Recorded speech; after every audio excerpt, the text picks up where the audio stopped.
माटी में न रोल रे, मानव जन्म अनमोल रे। अब जो मिला है फिर न मिलेगा, राम राम बोल रे। अब जो मिला है फिर न मिलेगा, राम राम। अब जो मिला है फिर न मिलेगा, राम राम बोल रे। अब जो मिला है फिर न मिलेगा,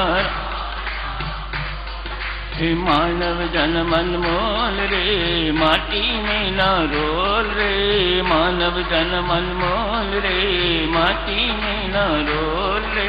मानव जन्म अनमोल रे, माटी में न रोल रे। मानव जन्म अनमोल रे। अब जो मिला है फिर न मिलेगा, राम राम बोल रे। अब जो मिला है फिर न मिलेगा, राम राम। अब जो मिला है फिर न मिलेगा, राम राम बोल रे। अब जो मिला है फिर न मिलेगा, राम राम बोल रे। अब जो मिला है फिर न मिलेगा, राम राम बोल रे। मानव जन्म अनमोल, जन्म अनमोल रे, माटी में ना रोल रे।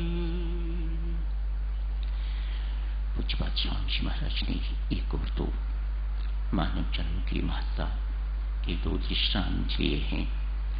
दूसरी ओर स्वामी जी महाराज ने ईर्ष्या एवं विषमता का प्रसंग लिया है। ईर्ष्या की चर्चा कर लेते हैं साधुजनों। ईर्ष्या एक अद्भुत सी जलन है। इस जलन से कोई ऐसा दिखाई नहीं देता जो न जल रहा हो।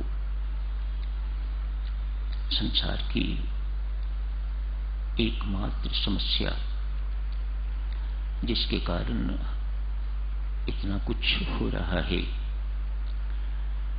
वह ईर्ष्या ही है। बचपन से ही ईर्ष्या शुरू हो जाती है। एक बालक है, दूसरा आते ही उसकी ईर्ष्या प्रकट होने लग जाती है। दूसरा भी पुत्र ही है या पुत्री, इससे उसे कोई फर्क नहीं पड़ता। जहां उसे लगे कि मेरी पूछताछ कम हो गई है, वही ईर्ष्या प्रकट हो जाती है। वह बहुत कुछ करता है, माता पिता को तंग करने लग जाता है। ऐसा बहुत कुछ करता है जिन कारणों से उसके अंदर उसके प्रति माता पिता का आकर्षण बढ़े। सब ईर्ष्या के ही चिन्ह है। दांतों को पीसेगा, जिद करेगा, मारपीट करेगा, स्कूल में भी कुछ इस प्रकार की चीजें करेगा। ये सब ईर्ष्या के ही चिन्ह है। तो ईर्ष्या शायद शुरू बचपन से ही शुरू हो जाती है। घरों में बहन बहन की ईर्ष्या, ननद भाभी की ईर्ष्या, देवरानी जेठानी की ईर्ष्या इत्यादि इत्यादि आप सब परिचित हैं। इससे जलन है, मत्सर भी इसे कहते हैं। एक सोसाइटी है जिसमें एक ही तरह के फ्लैट्स बने हुए हैं। 120 फ्लैट, 200-400 फ्लैट्स, बड़ी सोसाइटीज हैं तो और बड़े बड़े फ्लैट्स। एक ही तरह के फ्लैट्स हैं, तो उनमें से किसी को एक दूसरे के साथ ईर्ष्या नहीं होती। 2-3 साल के बाद जैसे ही कोई व्यक्ति एक फ्लैट को छोड़ के तो बड़ी कोठी ले लेता है, तो ईर्ष्या शुरू हो जाती है। एक तरह के फ्लैट्स हैं, मानो एक तरह के व्यक्ति हैं तो उनमें ईर्ष्या बहुत कम। जैसे ही व्यक्ति किसी दूसरे को आगे बढ़ता देखता है, ऊपर चढ़ता देखता है, तो उसके प्रति ईर्ष्या शुरू हो जाती है। स्पष्ट है देवियों सज्जनों, जिसके प्रति आपकी ईर्ष्या है, आप मानो ना मानो, आप मान रहे हो कि वह आपसे आगे है, तभी उसके प्रति आपकी ईर्ष्या है। देखो, इस दुर्गुण से कोई ऐसा नहीं है जो परिचित ना हो, जेलिसी, जलन, लेकिन हर कोई सफर करता है इससे। रामायण जी में ईर्ष्या की तुलना सिंह का राक्षसी से की गई है, और इसी राक्षसी का पुत्र है राहु। इसका सिर अलग है, धड़ अलग है। चाहे कोई ज्ञान मार्गी है, चाहे कोई भक्ति मार्गी है, दोनों में मुख्य बाधा ईर्ष्या। हनुमान जी महाराज बाल्यावस्था में सूर्य को पकड़ने के लिए, निगलने के लिए गए हैं। सूर्य अर्थात प्रकाश, और जहां प्रकाश होगा वहां अंधकार दूर होता है। स्पष्ट है, ज्ञान के लिए हनुमान जी महाराज गए। प्रकाश को निगलना अर्थात ज्ञान को धारण करना, उसको स्वालो करना, वहां राहु मिलता है। ज्ञान के मार्ग में भी बाधा ईर्ष्या। हनुमान जी माता सीता की खोज, भक्ति की खोज के लिए श्रीलंका जाते हैं। सागर पार करना है तो वहां रास्ते में राक्षसी मिलती है सिंह का, जिसका पुत्र वैरा।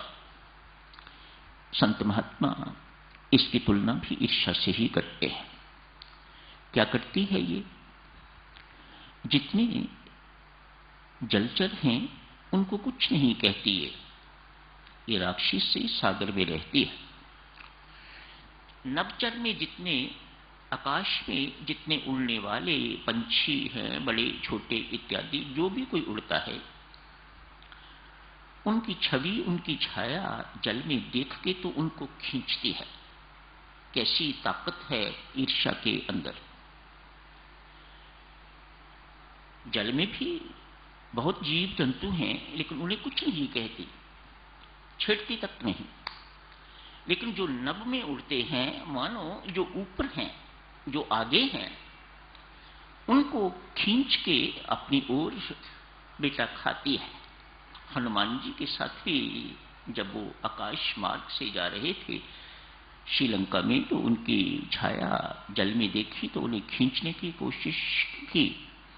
हनुमान जी महाराज के अंदर न अभिमान है न ईर्ष्या है, अतः मर दिया उसे, सिंह को खत्म कर दिया, उसको नहीं जरूरत आपकी।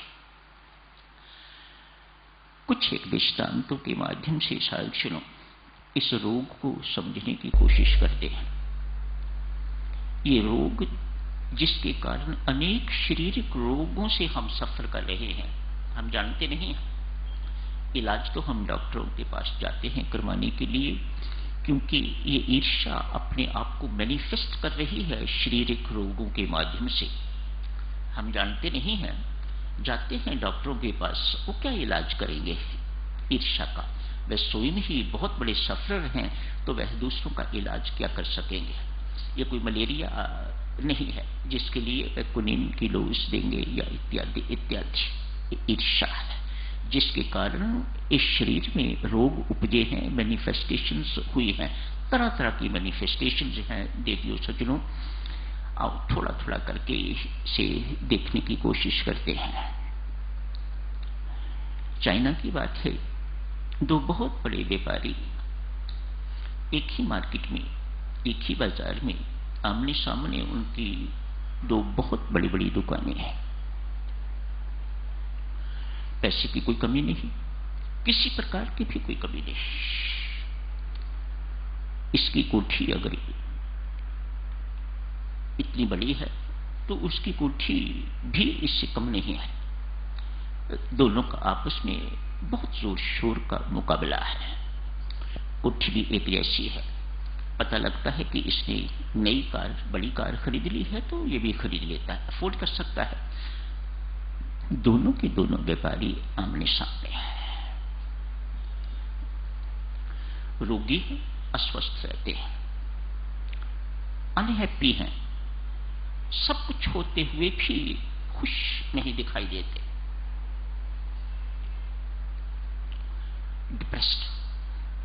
डिप्रेशन।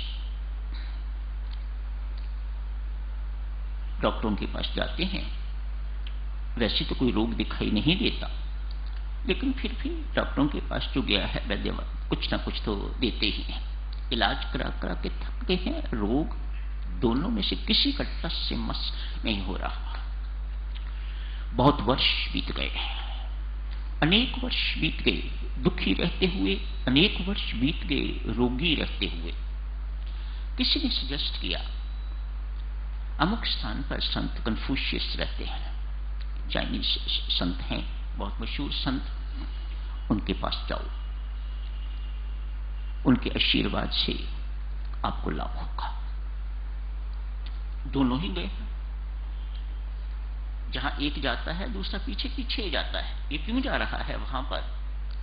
ऐसी प्रतिस्पर्धा है उन दोनों में, ऐसा कंपटीशन है दोनों में, फिर ऐसी जलन भी है भीतर भरपूर, खूब जल रहा है एक दूसरे का भीतर। संत महात्मा ने दोनों को पास बिठाया है, पास बिठा के तो समस्याएं सुनी, बोलते जाओ। एक बोलता है तो दूसरा शुरू हो जाता है, वह अपनी बोलता है, ये अपनी बोलता है। संत सुन के तो बहुत सुंदर सुझाव देते हैं, बात सुन ली, समझ गए कि ये क्या कारण है, इनके रोग का, इनके दुखी होने का क्या कारण है। इतना ही कहा, मित्रों एक काम करो, दुकानें तो आपकी वहीं रहेंगी, बहुत बड़ी दुकानें हैं, स्टोर है, इत्यादि इत्यादि, खूब आगे पीछे खूब फैला हुआ है। जो आप दोनों के काउंटर हैं ना, आगे सेल काउंटर जो होते हैं, उनका मुख बदल लो। बड़ा अजीब सा सुझाव है। होता यूं था साधुजनों, वह अपने काउंटर की तरफ कम देखते थे, दूसरे के काउंटर की तरफ, सेल काउंटर की तरफ अधिक देखते थे, और वहां ग्राहक यदि ज्यादा होते थे, अपने से कम भी होते हो, लेकिन दूसरे की चीज, दूसरे की थाली में लड्डू मोटा दिखाई देता है, ज्यादा दिखाई देता है। जलन का कर। जैसे ही उन्होंने ये उपचार किया, बहुत से रोग, शारीरिक मानसिक रोग उनके ठीक हो गए। अपने दुख से दुखी तो व्यक्ति होता ही होता है, लेकिन ईर्ष्या जो दुख देती है वह बड़ा अद्भुत सा है। दूसरों के सुख को देख के दुखी होना, ये ईर्ष्या का स्वभाव है। दूसरों को दुख देके प्रसन्न होना, सुखी होना, ये ईर्ष्या का स्वभाव है। ये ईर्ष्या ऐसे काम करती है। आज एक वृद्धा है, कुबड़ी, उसका कुबड़ निकला हुआ है, बेचारी कठिनाई के साथ बहुत झुक झुक के हाथ में सोटी है लिए हुए चलती है। लोग, बच्चे लोग, जवान लोग उपहास करते हैं, बूढ़ी तो कहते ही कहते हैं, कुबड़ी भी कहते हैं।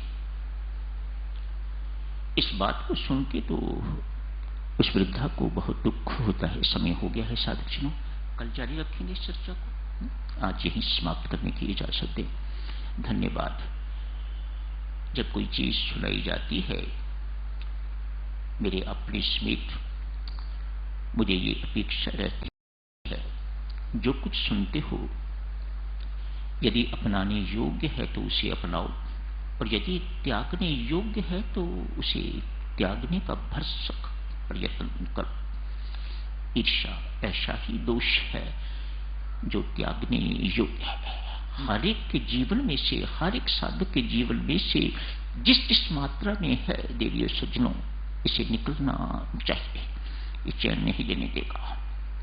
इस संसार में 6 व्यक्ति ऐसे हैं जो सदा दुखी रहते हैं। उन्हें परमात्मा भी चाहने पर सुखी नहीं बना सकता। ईर्ष्यालु उनमें से एक है। कल जारी रखेंगे इस चर्चा को। आज यही समाप्त करने की इजाजत दीजिएगा।